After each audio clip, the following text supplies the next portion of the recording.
I think the moment that I knew wokeness was different than PC or any of the old previous iterations was when people started getting fired from NFL teams or from NASCAR. Why is NASCAR displaying wokeness? You would think that would be the last place you would want to look to find it. And it didn't seem really to be ideological at all. The common pattern was feminization.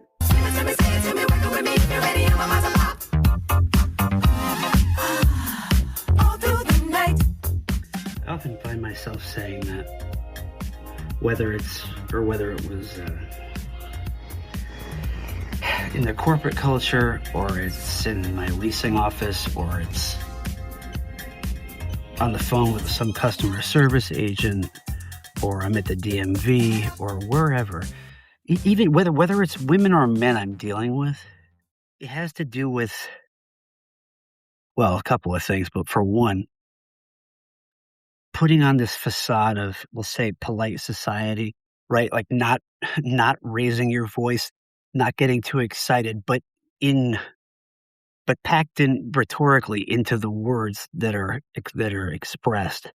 There's this implied dynamic that's established by what we might call framing or reframing. You talk this to a customer service agent, and the first thing they're going to tell you, if you try to press them a little bit, you can tell they start to get antsy, because they start to go into the whole what they're not there to do. Well, here's what I'm not going to do for you. And they don't say it that way, but everything is implied in this vague way that you have to challenge in order to sort of like force them to say what they really mean. April, May, June, July, and August, and that was the denial letter that went out on the 22nd. And that's because you did not provide any information. Well, I did. Well, hold on. That's not entirely true. Okay. For one thing, just reading. I'm not, sir. Yeah. I'm not processing your application. You asked me why. Okay. No, I understand that, but like to the extent that we're having this conversation, and you guys bothered to call me. But we're not here to debate it because I'm not processing anything. Okay, well, it still stands that in a conversation between two human beings, if one person says something that's not true about the other, the other person would be well within their rights just in conversation to respond. If you don't want to, discuss it, I understand. That's fine. But like, I'm not going to say, okay, yeah, you're right. I had a 2.5-hour conversation with this person in which all of that information was relayed. Okay, so let's not make it sound like I just withheld all this stuff. Sir, I'm not processing anything. I'm simply going over the letter that was sent to you. Okay. Well, I very much appreciate that. You guys called to tell me that I was not getting something that I already knew I didn't have. Brilliant. I don't know why the call was made. I am going over the denial letter. That's what I'm going. Ma'am, you won't even let me talk. Like, before we even get into it here, like, I start to speak and you cut me off. I don't care what the dynamic is here. That is just flat out rude. That's why I'm agitated. Okay? Like, I was just asking a question. And you want to play this power game where, I'm not doing that. I just called to tell you this. I mean, come on, ma'am. I'm not playing a power game with you. I am only, because I'm not doing an interview, I am just reading whatever notes are here. There are no notes from today. Ma'am, I was left a voicemail on July 12th to call you guys back. Okay, presumably not to have you read to me what I already knew. So, if that's the case and I've just waited on hold for 30 minutes to get to you, I'm going to speak. Period. Go ahead and talk, sir. Because they use all this bureaucratic, ambiguous language to try to mask something, but to communicate to you, go away. We're not going to help you. We're not going to answer any questions. We're not going to allow you to parse out the error on our end, nor our refusal to deal with it, right? But they're going to put it back on you, and so everything becomes this battle of like this power dynamic. And why? Because safety is it's a feminine priority. Yes, men consider safety, obviously, but they don't over consider it to the extent they consider or they view discussion, conversation, learning as an imminent threat. Right? It's like, oh well, somebody's challenging the narrative, somebody's asking a question. Did we do something wrong? Oh, I feel unsafe. And so what's the consequence of that? What suffers? Truth, accountability. Right? That's the last thing a woman's going to want to deal with.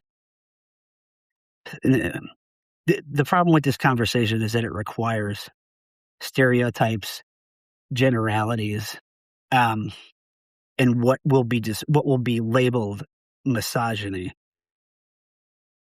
Unfortunately, we're in one of those areas now where these conditions have been exaggerated to such a point that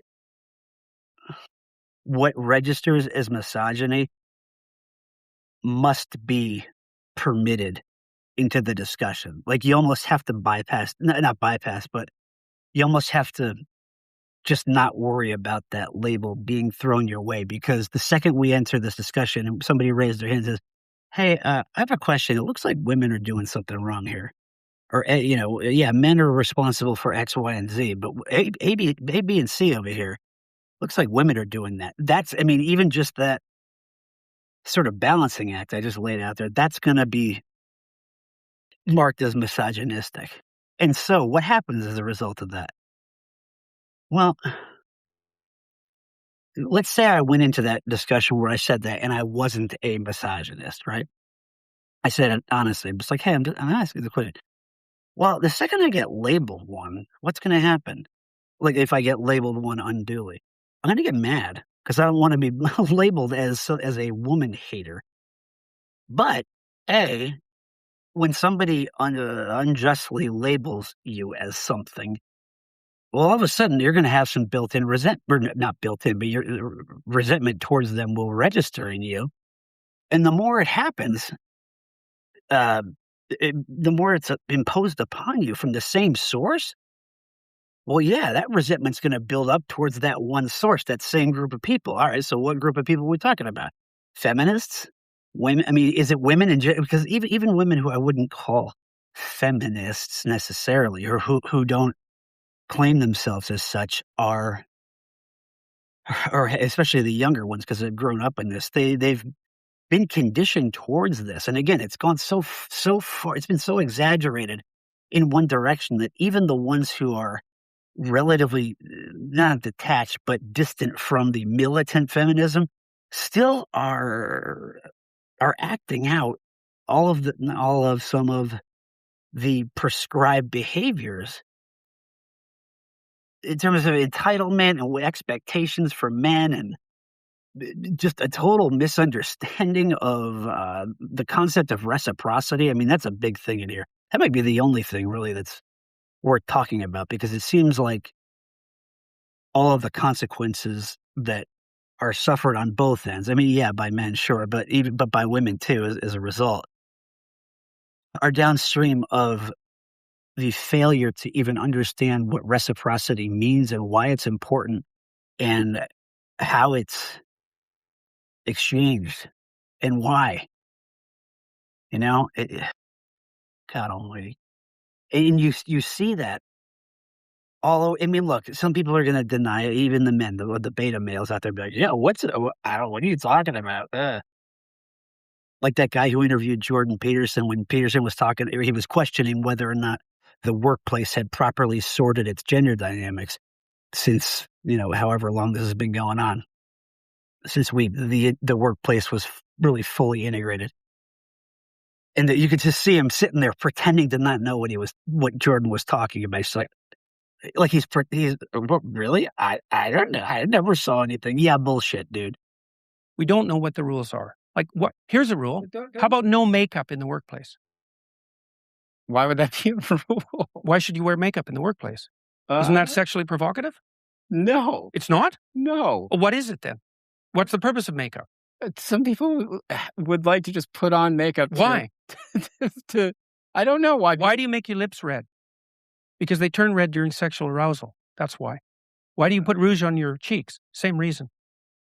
To your argument. I'm not saying that you shouldn't wear makeup. No, I'm not saying that. But you're saying that I'm saying we don't know what the rules are. Makeup in the workplace, that they have sexualized themselves in a way. That's what makeup's for. That's self-evident. Why else would you wear it? When women put on makeup in the workplace, when they make their lips red, when they sort of put on rouge, right? That when they enter that workplace, if a man notices that there is sort of a complicitness with which the woman has said, I am going to sexualize myself in the workplace, and therefore whatever comes will come. Bullshit. Right? Like when the gal walks into the office and she's wearing, something that's business cash, but it's, it's emphasizing her shapeliness. You telling me, oh, would you go like this? Or you looked straight at her and you were like, yep, nothing to see here. I mean, come on. Like, that shit happens and we don't talk about it. And it becomes a problem. It's like, we all have these natural urges, these attractions to one another. Just because we walk into an office, we don't just turn them off with a switch. And you can get in real trouble for that. Even like, let's assume that our perpetrator here is not malicious. Like he's, look at that. Now you look, it's not something that's inappropriate or calculated or anything like that. But I mean, if I were working at my desk, blah, blah, blah, blah, blah, and then some gal walks in, it's just like, I mean, what did she think was going to happen? And what am I supposed to do? And is there anything malicious there? No. But the expectation is I won't notice, even though she wants everybody to notice. Why?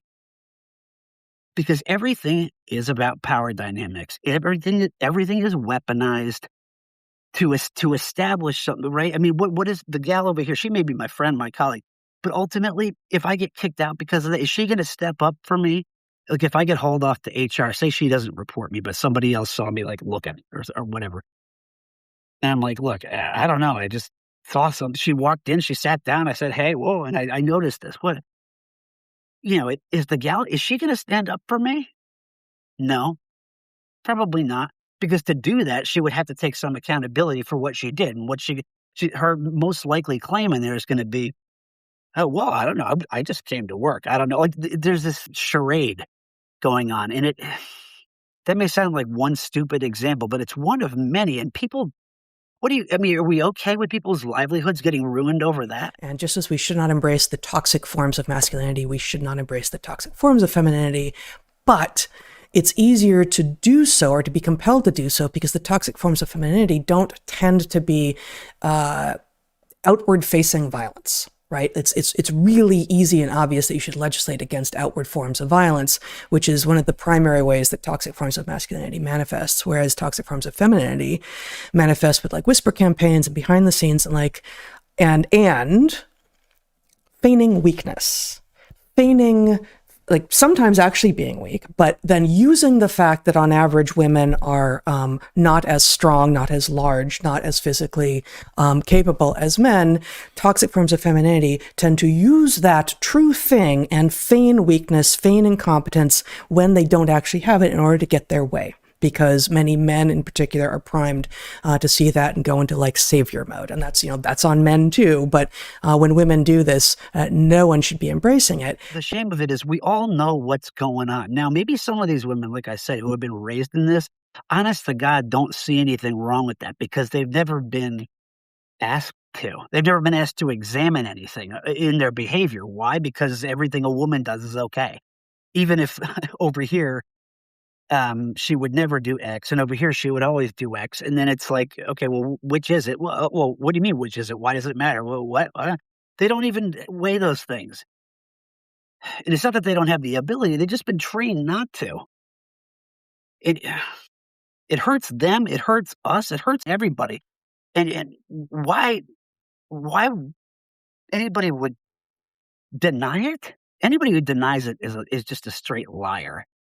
And here's why. If it's brought to your attention, let's say you're just not aware of it. You're a young gal. You come up this way. You're good looking. You got the world by the balls. Okay.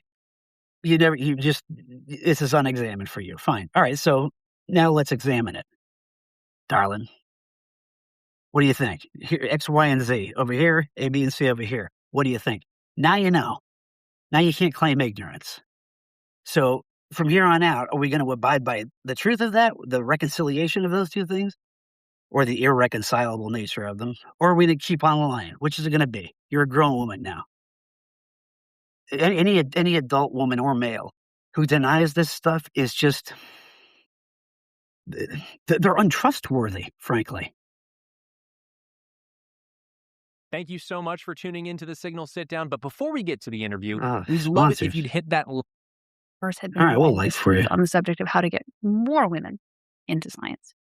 And the remarks were supposed to be off the record, and they were also extemporaneous. So this was not delivered remarks. He was just giving his sincere assessment of where the real barriers to women's advancement in the hard sciences lay. And he identified two that were a little bit difficult to talk about. The first is the male and female bell curves in terms of aptitude. You see this in a lot of other characteristics as well, that there are just tend to be more men at the extremes, both extremes, the extremes of lack of intelligence and also extremes of intelligence. So there are simply more men than women way out there at the tail end of the bell curve. And the other is consistent differences in interests. That is, even when you do have women who are high-powered enough upstairs to make it as tenured Ivy League professors, they tend to be drawn to disciplines that involve human beings as opposed to really super abstract things like theoretical physics. Yeah, that's a great point. And just to build on that, one claim you hear a lot, I used to work in sports talk radio. I did for 15 years. I worked at ESPN, like the mothership in Bristol, for 5, and then I was a host in Seattle. Okay. First of all, at ESPN, there are plenty of women. I don't know what the exact divide between men and women is there, but it's not like 90-10. It's not 80-20. If it were 60-40, 70-30. I mean, we're starting to get there. It's probably not 50-50 either, but all right. But then, you get into the local markets like I did later. Yeah, it's mostly men. All right, fine. But you always hear this claim, well, it's male-dominated. Yeah.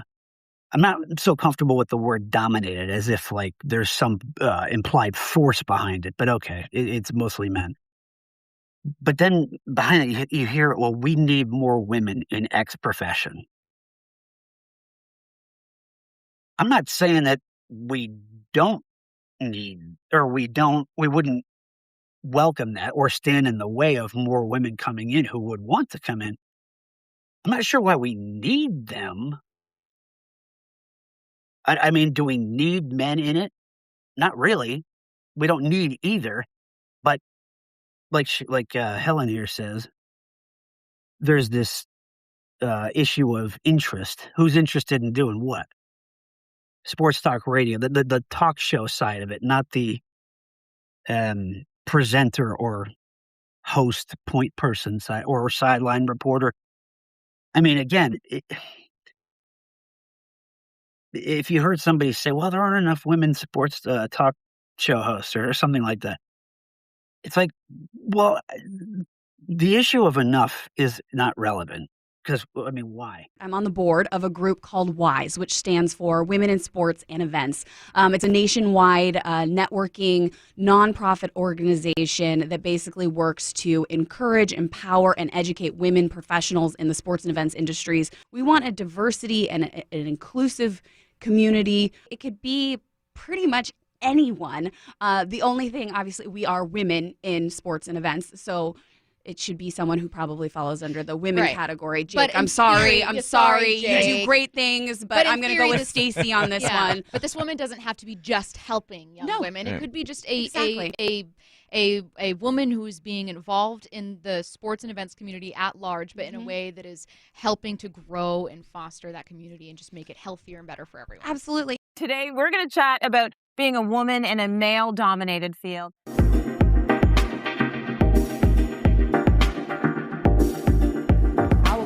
Is to get you hired.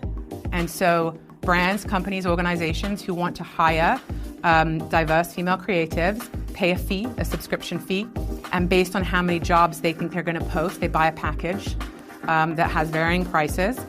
and they can post jobs, and they can also search our database for creatives who match the criteria of the job that they're looking to fill. So what can be done? How about increase the level of women in news leadership, and let's cover more women in the news? Crazy. Oh, because, well, what if women, okay, well, if we're talking about proportionality, what's the proportion of women who are listening?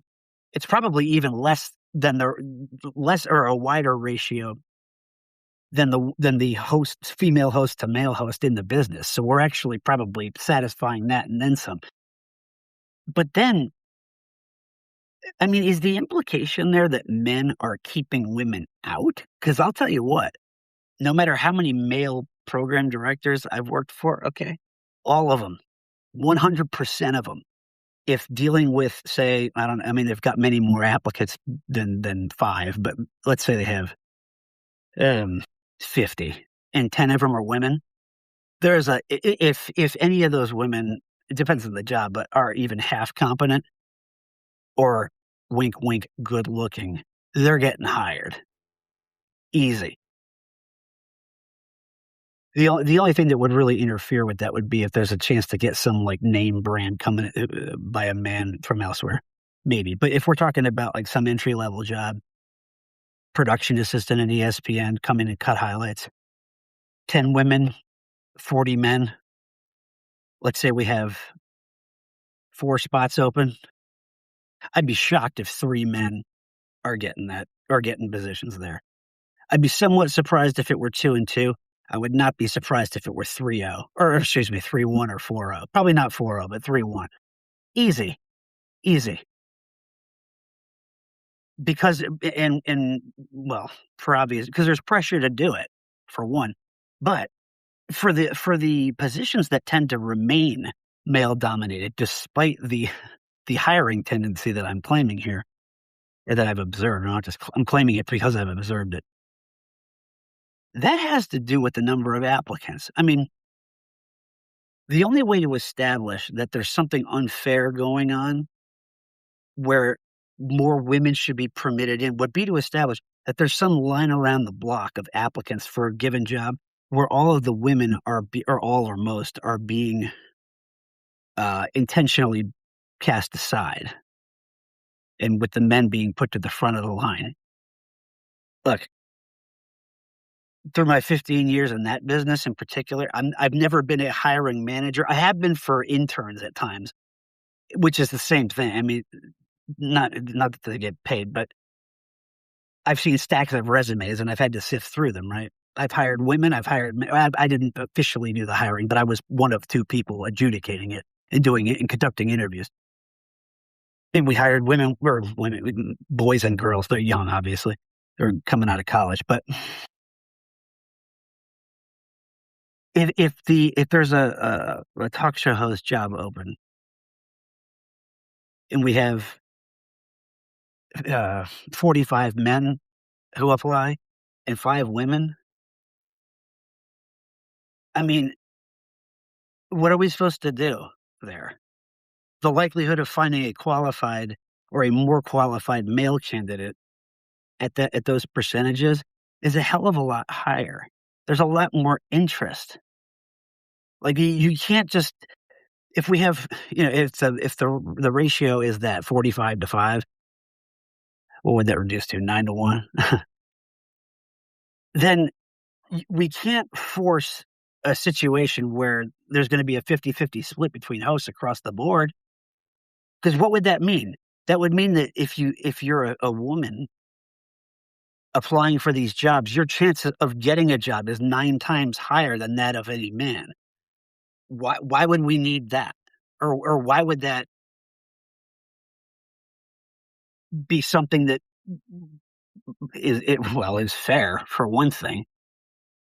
If we can't establish that there's a reason that women need to be in X business or X position, and we can't establish that there's an equal or close to equal or even not excessive, we'll say overrepresentation of applicants, then what are we force feeding this issue for? What's the reason? So this is what the perfect gift for a man looks like. So my wife got me this weird...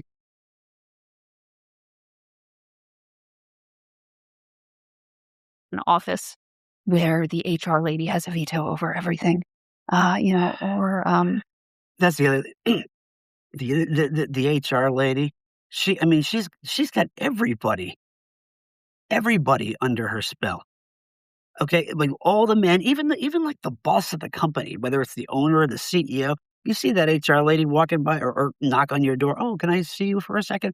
That's enough to send a chill down your spine. And I gotta hear about power dynamics. And look, patriarchy, I kind of buy that actually. But this male oppression of women, really in any setting.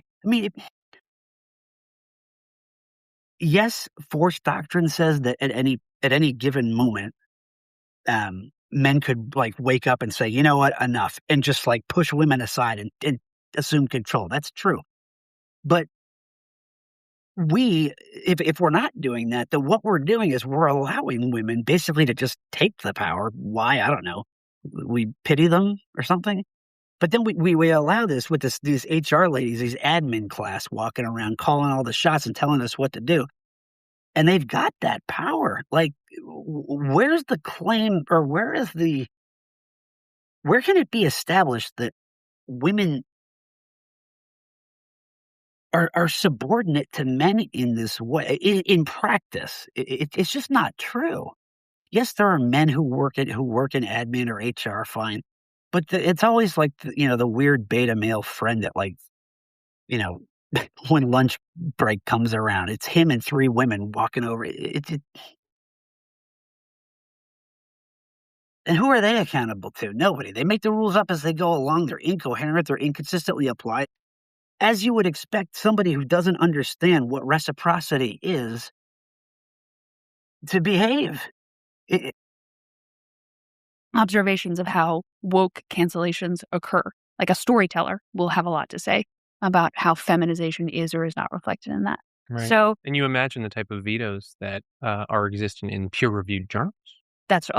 Self-censorship. And this is, anytime you're talking about gender differences, you need to think about what kinds of expertise you're going to accept or reject. And for a lot of people, they assume that the kind of expertise that's going to matter the most is that of psychologists and gender psychologists particularly. I am all in favor of the scientific method and subjecting hypotheses to empirical study.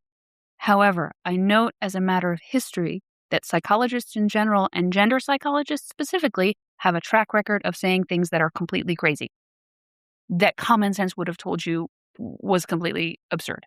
And why? Because there's something that emerges within a given field that is arrived at as some sort of consensus. And consensus just screams safety. Oh, well, if I agree with the consensus, I'm in with the crowd. If somebody challenges me, I could just lean on that.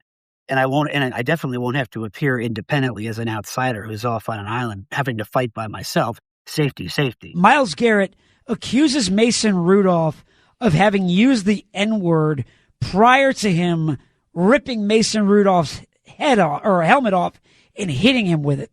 Now we've got Mike Tomlin defending Mason Rudolph. Myles Garrett was a respected player. I know he's a young player, but a respected player, really smart guy, someone people rallied around. Spoke with Mina Kimes, who's a very well-respected journalist with ESPN, huge outlet, respected outlet, and went on the record with them. So it's hard because you have to think that they did their research. Obviously, they can't uncover audio files that were within a game, but you have to think that they believe it, or that they at least think he is credible enough to warrant telling his side of the story. Wait, but just because he did an interview with them, that doesn't mean that they believe him. Here's what Myles Garrett told Mina Kimes.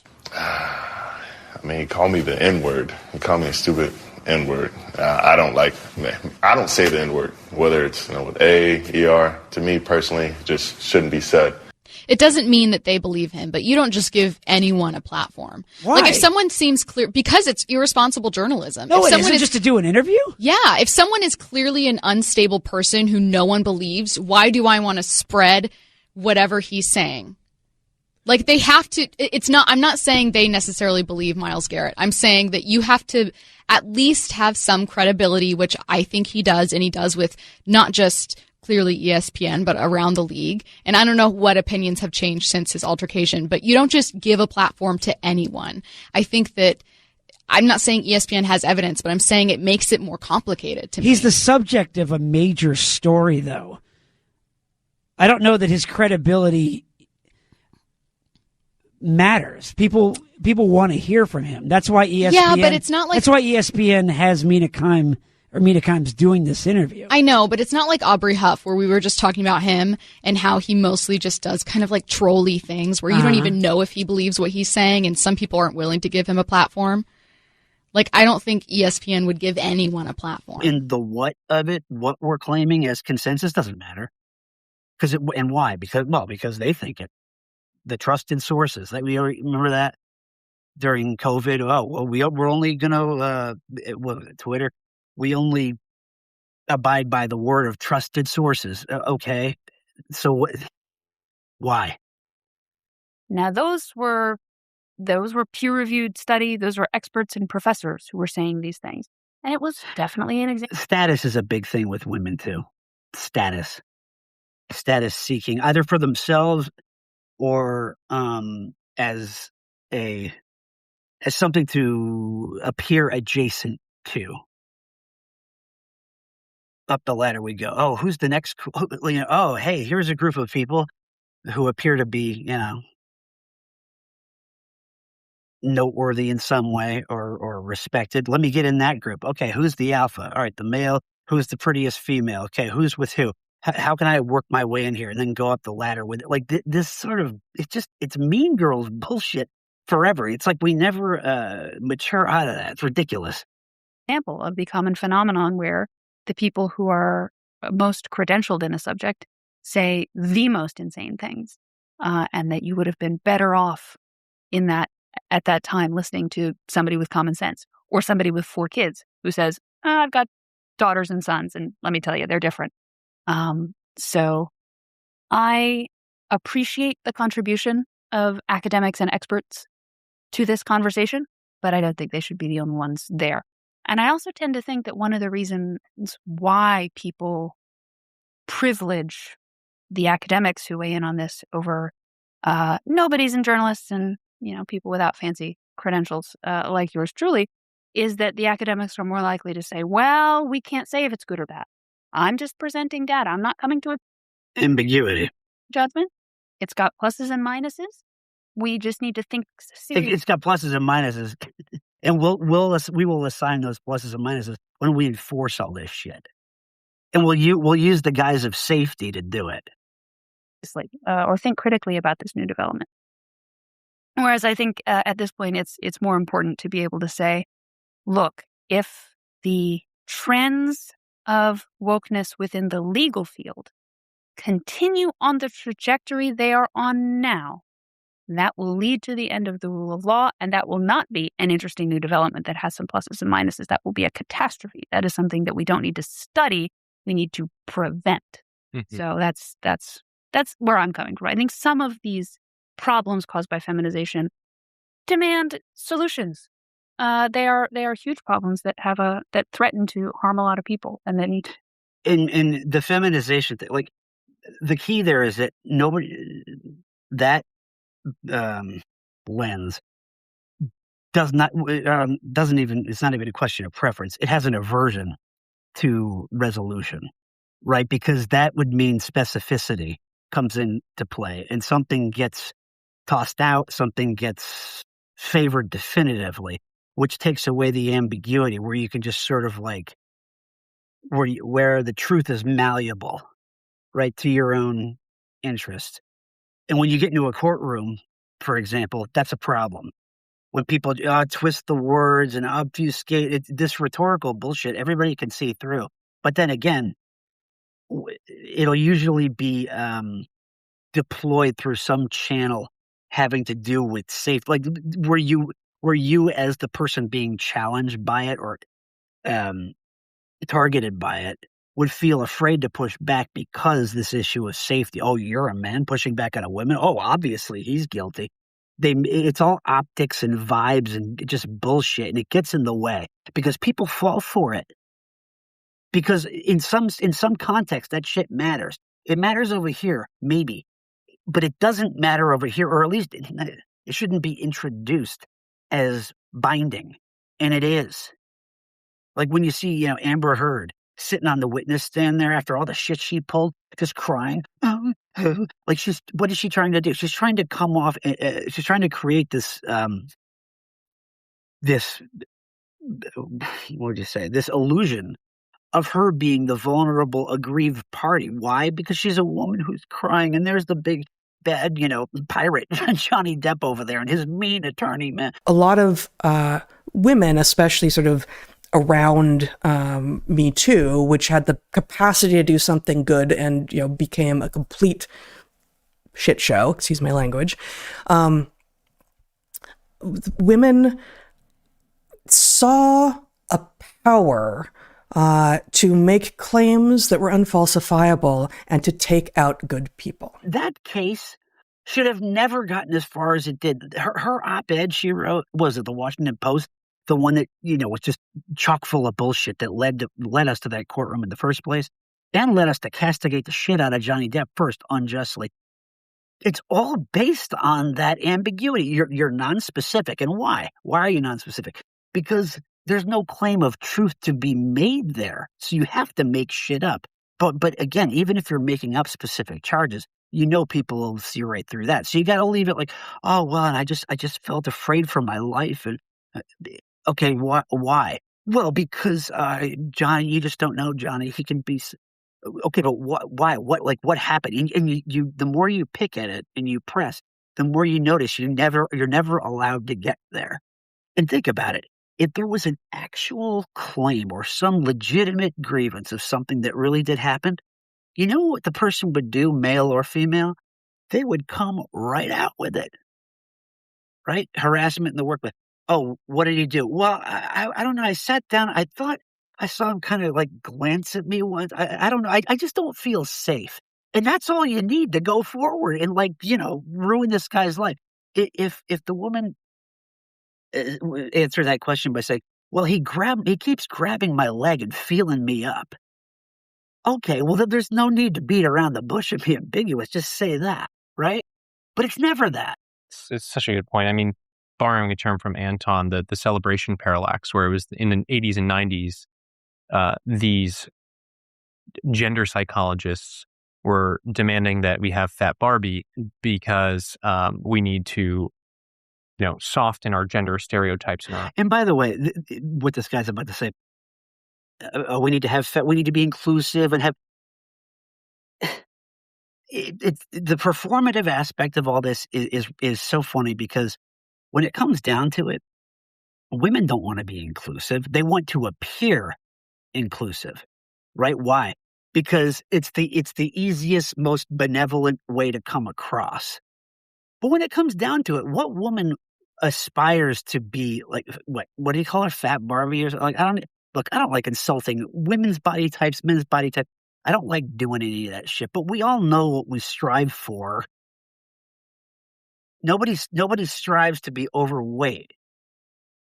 Okay, like I'm feeling. I got a little tire there.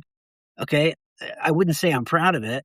I don't beat myself up over it day to day. But Jesus, like if. And so to say, oh, well, no, everything's okay. Yeah, you got it. Really? Okay, well, if that's all okay, then why are you trying to slim down and look great? And by the way, why are you passing me up for a date? That has got nothing to do with this? You just picked the guy with the abs over there. And it can't just be because, he's a beta male and I'm an asshole. If I had his abs, okay, I would be that much more, that would narrow the gap between me and him. Okay, so don't, inclusive, but really exclusive. This inversion, just bullshit. On our gendered expectations, because all of this is socialized at the end of the day.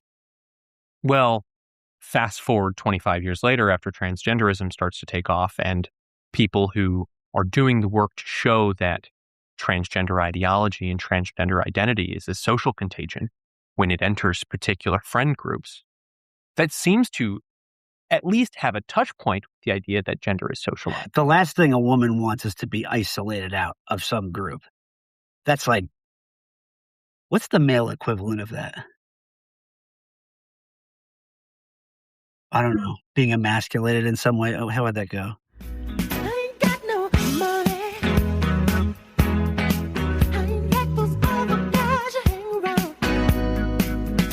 Right?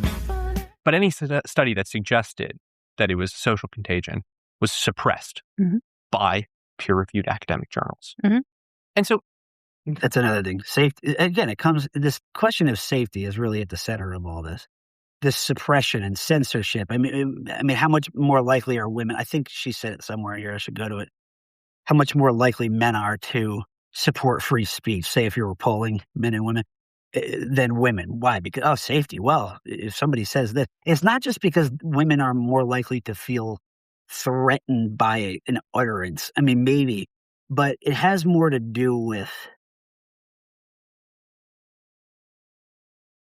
the safety of risk aversion. Like, why chance it? Why chance it? Like, if somebody thinks it's bad, if it's threatening to somebody, if it's threatening to somebody in the in-group, then it's like, then we just shouldn't do it. Without taking into account anything, that might be a higher value in there. Like, free speech, for example. Well, let me see if I can find that part of it. Is there a transcript? Little control F action. There we go. Ideological at all. The common pattern was feminization. That is, if you look at survey data, women are much less in favor of free speech than men. Typically, if you ask women, would you allow to speak on your campus somebody who said that transgenderism was a mental illness? Would you allow to speak on your campus somebody who said that Black Lives Matter is a hate group? Women are much more likely to say, no, shut that down. And men are much more likely to say, I disagree, but let him speak and we'll talk it out. Wokeness seems to me like a repudiation of rational debate. And as I read through this essay by the Sudan. Here's a question I would love to ask her if I ever interviewed. Is should I call it feminist or feminization? Let's say the feminized aversion to rational debate. Does that come from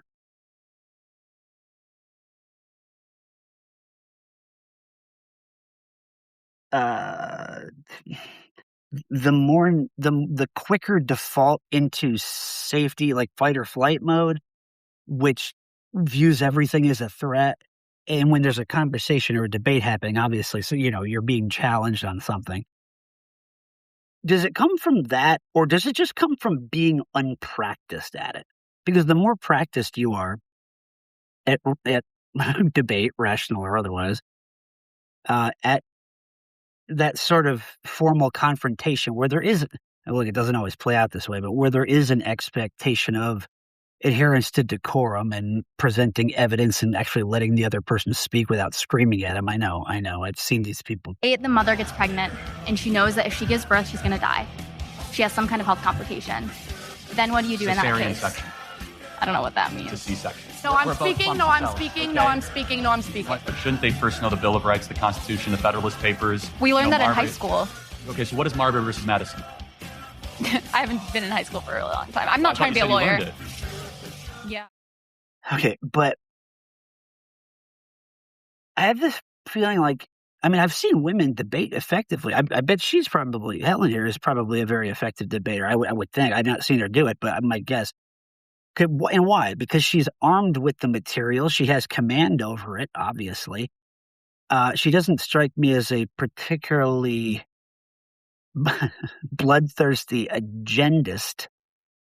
Who knows? I don't know her, or I'm not as familiar with her work as maybe I will be soon. but she doesn't strike me as a type that would go out there and get defensive and try to like muddy the waters and play this card or play that card or go ad hominem on anybody. I mean, maybe she would. I don't know. But the only reason that people default to those bullshit tactics or people, men and women, but it is because they're outgunned, essentially. I wonder if women weren't conditioned the way they are to be so accountability free and had to do some actual work, would they be as afraid of something like debate? If women weren't conditioned the way they were or are from a young age to not be as accountable and to be kind of kid gloved and not have to jump in the fire the way men are, I wonder if they would mind that as much. And it wouldn't take living as a man to be able to do that. Any woman is perfectly capable of learning the material and learning how to articulate it and say ingest a point, make a counterpoint. Like any woman could do it. I just feel like it's they're seeing that that activity or engagement as a threat. I think just it's possible it comes down to just not being very good at it because you're not practiced is all. I mean, if I had to go debate somebody and I wasn't, on some topic that I wasn't all that familiar, like I wouldn't be great on immigration. I have my own thoughts on it. It's kind of at a distance, but I wouldn't be able to argue the statistics or like the consequences or lack of consequences or who's coming from where and for how long and which administration let them in and didn't or what. I wouldn't know any of that shit. I'd be totally outgunned. If I were interviewing somebody and I had the sense that they were feeding me bullshit, I could challenge that just rhetorically. I could pick it apart. But as far as the topic itself, are you for or are you against? I would have a tough time. Would I feel threatened? Well, I don't know. I mean, I wouldn't. But the thing is, I wouldn't put myself in that situation. Why? Because I know. I understand my place in the dynamics and where I belong and where I don't. The women who you see in these situations, like on the whatever podcast when they debate Andrew Wilson or whoever, Charlie Kirk, rest in peace, they have no business. I'm not saying women. I'm saying those women have no business debating those guys or the women that debate them, like the more the sharper, the rhetorically sharpened women. They have these gals who they wheel in with their tits hanging. They have no business to. I mean, that show is there to kind of reveal and illuminate the current dating conditions and the scenario we're in between men and women. Okay, let's get your thoughts, your guys' thoughts, our thoughts, whatever. That's what that's for. But when when two people are going back and forth, like arguing in a straight debate, the women lose badly every time. And it's not because they're not smart or potentially smart or intelligent. They're just unchallenged. But if we pretend like they are, that they're serious or they're they're not. It's not a mismatch. We're actually doing them a disservice because what we're saying is men have to work at this to become great at it, and you don't. And when you're not, and the men are better than you, we're going to pretend like you're an even match while they just slaughter you, and we're going to say, "Oh, you did a good job." What the? Who is that benefiting? It's not even benefiting the winner of the debate if it's a man, for example. Like that's not benefiting him. In fact, he shouldn't even really be doing it. Okay.